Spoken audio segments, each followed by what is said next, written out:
Toto je Radovan Halúza alias Život v divočine. Je to fotograf divej zvery, s ktorým spolupracujeme už nejakú dobu, no tentokrát nás zapriahol do práce práve on. Na čistení rieky Bela sa nás ale stretlo rozhodne viac. Ďakujeme všetkým sponzorom, čo nám v tomto pomohli. K samotnému čisteniu budeme sa musieť rozdeliť do skupín. Budeme čistiť vlastne tento úsek, ktorý sa nazýva Sihoď, Brezinka a pôjdeme až po rómskú osadu. Ja si berem tú najväčšiu skupinu.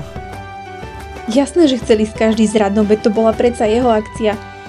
A my tiež. Takže sme sa teda všetci vybrali ku korytu rieky, kde sa zdržiava tých medveďov najviac, a preto bola otázka na Rada úplne na mieste. Ktorý sprej na medvede je podľa teba najlepší? Tento odroj Maco Stop.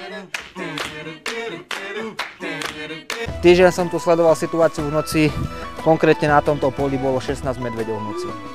A vychádzajú z toho miesta, odkiaľ ideme čistiť. Treba dávať bacha, až nevytvoríme nejaký kruh okolo medveďa napríklad a nebude mať unikovú cestu a vtedy si vyberie unikovú cestu cez jedného z vás. Tak sme bez ohľadu na vek, pohlavie alebo národnosť s veľkým rešpektom, ale ešte väčším nasadením začali zbierať všetko, čo do prírody nepatrí. Snažili sme sa ale držať pokope a rozprávať nahlas, aby nás medvede obchádzali čo najďalej.